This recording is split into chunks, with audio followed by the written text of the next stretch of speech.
قال ويجوز للمحرم والمحرمة أن يتزوجا في حالة الإحرام، کہ محرم مرد اور محرم عورت کے لیے، محرم یعنی وہ جن حالات احرام میں خواہ مرد ہو اور عورت ہو، جو ان کے لیے جائز ہے کہ وہ حالت احرام میں نکاح کریں۔ وقال الشافعی لا يجوز، امام شافعی فرماتے ہیں کہ جائز نہیں ہے۔ وتزویج ولی المحرم ولیتہ علی ھذا الخلاف،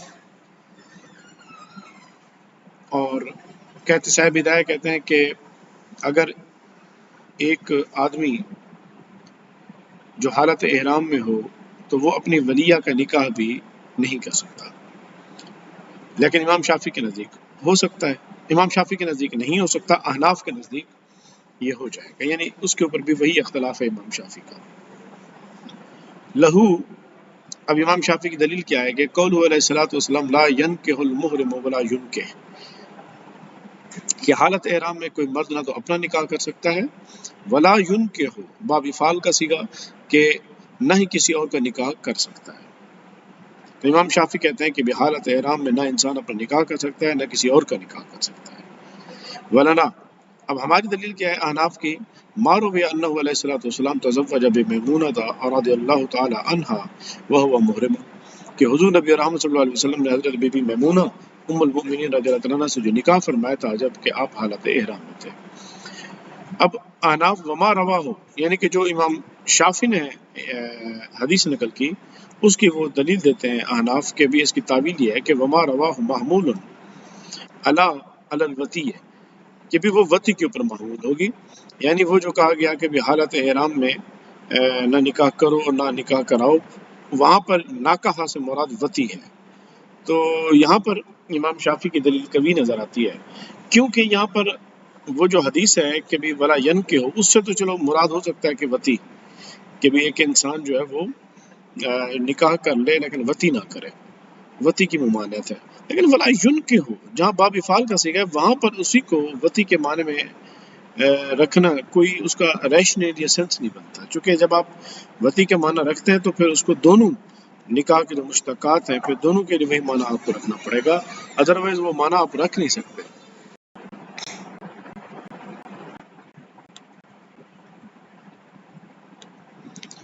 وَيَجُوزُ تَزَوُّجُ الْأَمَةِ مُسْلِمَةٍ كَانَتْ أَوْ كِتَابِيَّةٍ، کہ مسلمان لونڈی یا کتابیہ لونڈی کے ساتھ نکاح کرنا جائز ہے، یعنی مسلمان مرد ایک لونڈی خواہ وہ مسلمان ہو یا کتابیہ ہو اس سے نکاح وہ کر سکتا ہے، اس کے لیے جائز ہے۔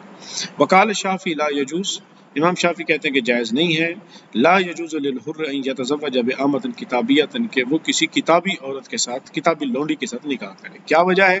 لأن جواز نکاح الاماء ضروری عندہ، کیونکہ امام شافعی کہتے ہیں، امام شافعی کے نزدیک جو لونڈیوں کے ساتھ نکاح کا جواز ہے وہ عند ضرورت ہے، کہ ایک آدمی اگر کسی آزاد عورت کے ساتھ نکاح نہیں کر سکتا تب اس کو اجازت دی گئی کہ وہ چلو کسی کتابیہ عورت سے نکاح کر لے، تو ایک ضرورت کے تحت ایک لونڈیوں کے ساتھ نکاح کی اجازت دی گئی ہے، ادروائز وہ آزاد عورت سے ہی نکاح کرے۔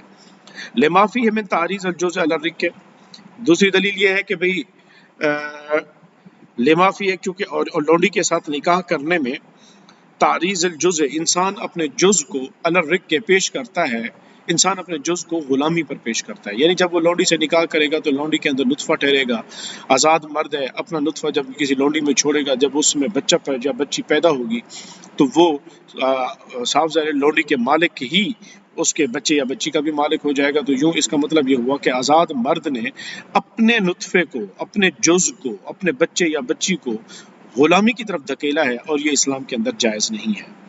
تو اسی وجہ سے امام شافعی کہتے ہیں کہ بھی کتابیہ عورت، کتابیہ لونڈی کے ساتھ نکاح کرنے کی اجازت نہیں ہے، یہ بالکل ایسے ہو جائے گا گویا کہ وہ اپنی اولاد کو غلامی کی طرف دھکیل رہا ہے۔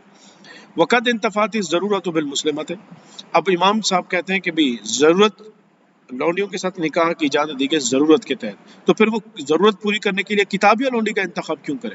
تو پھر ضرورت پوری کرنے کے لیے مسلمان لونڈی کی بھی کافی ہو سکتی ہے۔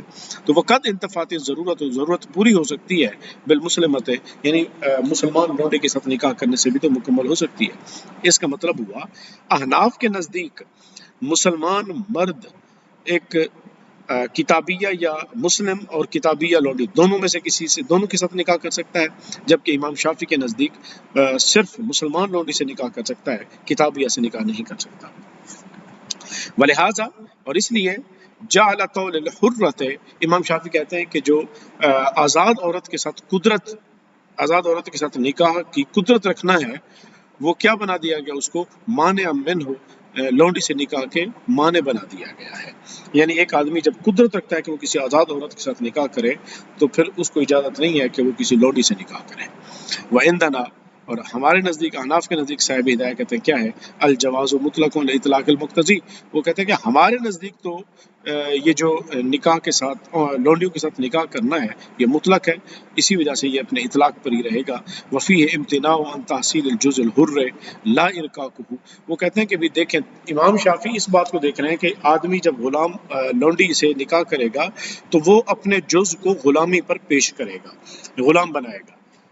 احناف اسے دوسرے معنوں میں لیتے ہیں۔ احناف کہتے ہیں نہیں بھائی، وہ اگر لونڈی سے نکاح کر رہا ہے تو اس کا مطلب ہے اس لونڈی سے اپنے لیے آزاد اولاد کے حصول سے رک رہا ہے۔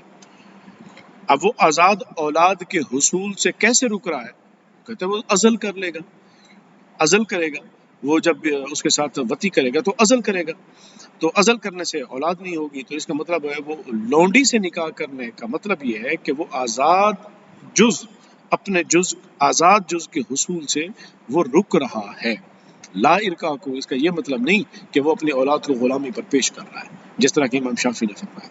وَلَهُ، اب اس شوہر کے لیے یا اس مسلمان مرد کے لیے جائز ہے کہ اللہ یحسن الاصل، کہ وہ سرے سے اصل اولاد ہی حاصل نہ کرے، یعنی وہ عزل کر لے۔ فیکون له ان لا یحسن الوصف، جب اس کے لیے یہ جائز ہے کہ وہ اصل حاصل نہ کرے تو اس کے لیے یہ بھی جائز ہوگا کہ وہ وصف کو بھی حاصل نہ کرے۔ اب وہ وصف کیا ہے؟ وصف ہے کہ وہ جز جو اس لونڈی کے اندر ٹھہرے گا وہ آزاد ہوگا یا غلام ہوگا۔ تو کہتے ہیں جب سرے سے وہ عزل کرے گا تو وہ اولاد ہی حاصل نہیں کرے گا، اب اس کو غلامی پر پیش کرنا یا آزاد کے اوپر پیش کرنا یہ ایک وصف ہے۔ تو کہتے ہیں جب تو وصف بھی حاصل نہیں، جب اصل ہی نہیں رہے گا تو وصف کا کیا تعلق؟ تو وہ اس وجہ سے وہ وصف کو بھی حاصل نہیں، اس کے لیے جائز ہے کہ وہ وصف کو حاصل نہ کرے کیونکہ وہ اصل کو بھی حاصل نہیں کر رہا۔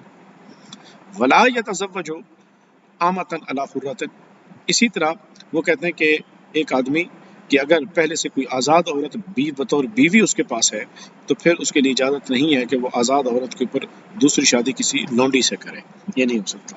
لقول علیہ الصلوۃ والسلام کہ لا تنکح الامۃ علی الحرۃ، کہ لا تنکح الامۃ علی الحرۃ، کہ آزاد عورت کے اوپر لونڈی کے ساتھ نکاح نہ کیا جائے۔ احناف کہتے ہیں یہ حدیث جو ہے یہ مطلق ہے، یہ مطلق حدیث ہے۔ اب مطلق ہے وہ باطلاق ہی، اپنے اطلاق کی وجہ سے حجت علی الشافعی، امام شافعی کے اوپر یہ حجت ہے۔ فی تجویز ذالک للعبد، پچھلے مسئلے کی طرح، کیونکہ امام شافعی کہتے ہیں کہ اگر مرد غلام ہے کسی کا اور وہ کسی غلام عورت سے یعنی لونڈی سے نکاح کرتا ہے تو اس کے لیے جائز ہے۔ یعنی مرد غلام ہے، اس کی ایک آزاد بیوی ہے، اور پھر وہ آزاد عورت بیوی کے اوپر کسی لونڈی سے نکاح کر رہا ہے تو اس کے لیے اس لونڈی کے ساتھ نکاح کرنا جائز ہے، بھلے اس کی پہلے سے آزاد عورت ہے۔ وجہ کیا ہے؟ وجہ پچھلے مسئلہ اس کے ساتھ کنیکٹڈ ہے، کیونکہ امام شافعی کہتے ہیں غلام مرد جب کسی لونڈی سے نکاح کرے گا تو وہ اپنے جز کو غلامی پر پیش کرے گا، تو اس میں کوئی حرج نہیں، کیونکہ وہ پہلے خود بھی تو غلام ہے، تو اس وجہ سے یہ جائز ہوگا۔ جبکہ حنفی کہتے ہیں کہ نہیں جناب، یہ حدیث کیا ہے؟ یہ حدیث لا تنکح الامۃ علی الحرۃ مطلق ہے، یعنی مرد خواہ وہ غلام ہو یا آزاد ہو، دونوں صورتوں میں اگر اس کی آزاد عورت ایک بیوی ہے تو اس کے اوپر وہ کسی لونڈی سے نکاح نہیں کر سکتا۔ وعلی مالک، امام مالک کے اوپر بھی یہ حجت ہے. امام مالک کیا کہتے ہیں؟ وفی تجویز ہی برد الحرت ہے، کیونکہ وہ کہتے ہیں کہ اگر ایک آدمی کی آزاد بیوی اجازت دے دیتی ہے کہ وہ کسی لونڈی سے نکاح کر لے تو اس کی رضامندی کے ساتھ پھر اس کے لیے جائز ہوگا، کیونکہ وہ عورت اپنا حق سے خود دستبردار ہو رہی ہے. حناف کہتے ہیں یہ بھی جائز نہیں ہے. کیوں؟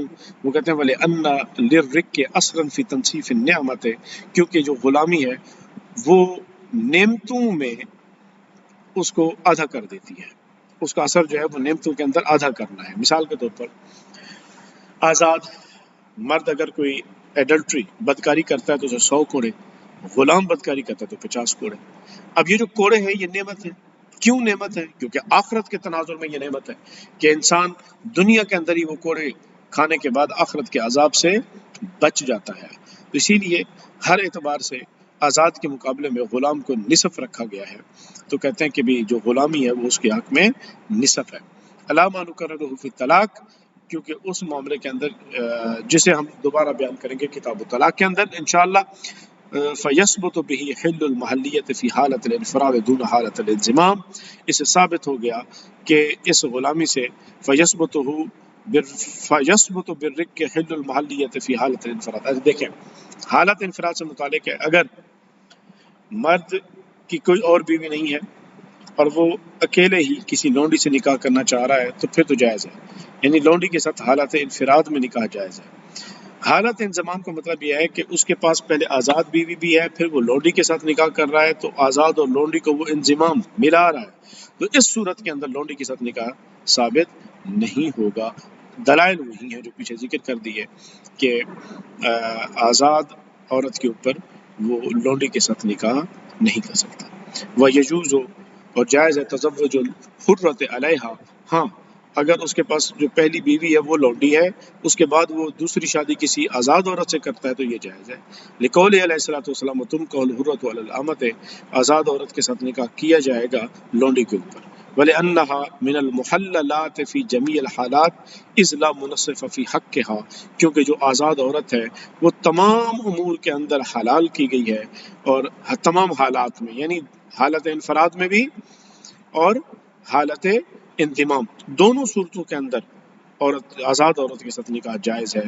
اذ لا منصف فی حقها، کیونکہ اس آزاد عورت کے حق میں کوئی بھی چیز ایسی نہیں ہے جو اس کے حقوق کو آدھا کر دے، کیونکہ یہ تو صرف غلامی تھی جو حقوق کو